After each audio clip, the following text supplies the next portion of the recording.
নমস্কার বন্ধুরা, আমি তোমাদের অ্যাস্ট্রো ফ্রেন্ড মৌসুমি। আজকেও আবার চলে এলাম নতুন একটা ভিডিও নিয়ে। তবে এই ভিডিওটা একটু অন্যরকম, তো তার জন্য সাথে থাকতে হবে, দেখতে হবে। স্কিপ করো না, কিন্তু স্কিপ করলেই কিন্তু মিস করবে। তো আর তার আগে বলে নিই, সবাই ভালো আছো, আশা করি সুস্থ আছো। তো বর্তমানে আমাদের খুবভাবে শোনা যায় সম্পর্কে প্রবলেম, রিলেশনশিপে প্রবলেম, হাজব্যান্ড ওয়াইফের মধ্যে প্রবলেম, গার্লফ্রেন্ড বয়ফ্রেন্ডের মধ্যে প্রবলেম, রিলেশনশিপের মধ্যে একটা ডিস্টেন্স সবসময়ের জন্য চলে আসছে, সাইলেন্ট ডিস্টেন্সটি সবাই মেনটেন করছে। এটা তো ঠিক নয় না। তো এটার জন্যই আজকে নিয়ে আসলাম তোমাদের কাছে একটা ছোট্ট রেমেডি। জাস্ট করে দেখো, বুঝতে পারবে সম্পর্কে অটুট বন্ধন কতটা স্ট্রং হতে পারে। কি করতে হবে? শুক্লাপক্ষের শুক্রবার থেকে স্টার্ট করতে হবে। শুক্লাপক্ষের শুক্রবার থেকে স্টার্ট করে টানা 15 দিন করতে হবে রেমেডিটা। কিচ্ছু না, ছোট্ট ছোট্ট কয়েকটা জিনিস যেগুলো বলবো সেগুলো সবার ঘরেই থাকে। সেই জিনিসগুলো দিয়েই নিজেদের সম্পর্কের পরিবর্তন আনতে পারবে। সম্পর্কের মধ্যে আনন্দ, ভালোবাসা সব কিছু তোমরা খুঁজে পাবে, কেউ বোর হবে না। তো চলে আসি আমরা রেমেডিতে। কি করতে হবে? আমাদেরকে একটা কর্পূরদানি নিতে হবে, বা যদি কারোর বাড়িতে কর্পূরদানিও নাও থেকে থাকে, যদি ছোট ছোট যে তামার যে বাটি হয় বা পিতলের কাঁসার যে বাটিগুলো হয়, এই বাটিগুলো থাকলেও হবে। তার মধ্যে একটা কর্পূর দিতে হবে, আর নিতে হবে একটা ভালো ঘিটা একটু ভালো কোয়ালিটির নিতে হবে। তো ঘিটার মধ্যে কর্পূরটাকে চুবিয়ে ওটাকে বাটির মধ্যে রাখতে হবে বা কর্পূরদানির মধ্যে রাখতে হবে। আর এটা করতে হবে কিন্তু রাত্রেবেলা শোয়ার সময়, শুতে যাওয়ার আগে নিজের বেডরুমে।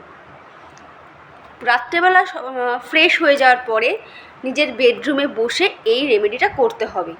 তো রেমেডিটা যখন শুরু করবে তখন শুক্রবার থেকে তো স্টার্ট করছোই, সেখান থেকে টানা 15 দিন কাউন্ট করে করবে। তার মাঝে যদি কারোর পিরিয়ডস চলে আসে, মেনলি যে প্রবলেম থাকে সেটা যদি চলে আসে, সেটা স্কিপ করে তোমরা আবার স্টার্ট করতে পারো। তো রেমেডিটা করতে হবে কি, জাস্ট কর্পূরদানির মধ্যে কর্পূরটাকে ঘিয়ের মধ্যে চুবিয়ে নিয়ে বাটিতে দিয়ে নিজের উইশটা জানাতে হবে যে, হে ইউনিভার্স, আমি আমার হাজব্যান্ডের থেকে এই জিনিসটা চাই। যে যার জিনিসটা সম্পর্কে যে যার তার পার্টনারের কাছ থেকে যা চাও, একে অপরকে বোঝুক, বন্ডিং স্ট্রং হোক, বা একে অপরের মধ্যে প্রেম ভালোবাসাটা বজায় থাকুক, যার যেটা চাহিদা অনেস্টলি সেটা মন থেকে বিশ্বাস নিয়ে পজিটিভলি ইউনিভার্সের কাছে বলতে হবে। বলার পরে কর্পূরটা জ্বালিয়ে দিতে হবে। এবার কর্পূরটা যতক্ষণ জ্বলছে তোমাকে কিন্তু ওখানে স্টে করতে হবে। কর্পূরটা যখন জ্বলে গেল, বাটিটা একটা সাইড করে রেখে দেবে যাতে পায়ে না লাগে। তারপরে নিজের বিছানায় বা বেডে উঠে পড়ার পরে কিন্তু আর নামতে পারবে না। মিনিমাম 2 থেকে 3 ঘন্টা কিন্তু বেড থেকে আর নামা যাবে না। এটাই হচ্ছে রেমেডির মিরাক্কেল। বেড থেকে কিন্তু আর নামা যাবে না। যদিও নামো 2 থেকে 3 ঘন্টা পরে, আর যদি না নামো তাহলে তো আরও ভালো রেজাল্ট তুমি পাবে। তো এটা করো টানা 15 দিন, জাস্ট করে দেখো। এটা এমন একটা রেমেডি না যে ডিভোর্সের থেকেও সম্পর্ককে ফিরিয়ে নিয়ে আসে। তবে হ্যাঁ, অনেকেই বলতে পারো দিদি আমার 15 দিনে রেজাল্ট পায়নি, তাহলে তাদের ব্লকেজটা বেশি আছে, সম্পর্কে প্রবলেমটা বেশি আছে। তো সেক্ষেত্রে তাকে আরও করতে হবে, আরও শুক্লাপক্ষে আরও কিছুদিন করতে হবে। তো কন্টিনিউ এটা করে দেখো। আরেকটা কথা, যাদের দেখছো 3 মাস টানা 3 মাস পর পর করার পরেও রেজাল্ট পাচ্ছ না, তাহলে বুঝে নিও সেই সম্পর্ক তোমার জন্য নয়। ইউনিভার্স সেই সম্পর্ক তোমার জন্য দিতে চাইছে না।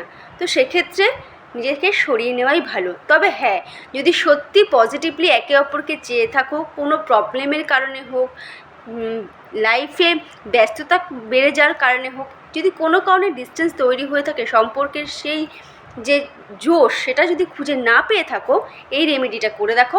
অবশ্যই 200% এই রেজাল্ট তুমি পেতে বাধ্য। তবে বিশ্বাস নিয়ে করতে হবে। করতে হবে ওরকমভাবে করলে কিন্তু রেমেডি ফল দেয় না। বিশ্বাস নিয়ে পজিটিভলি তুমি ইউনিভার্সকে, তোমার রিলেশনের প্রতি সততা তুমি তোমার পার্টনারকে কতটা চাও সেটা তুমি ইউনিভার্সকে জানাও।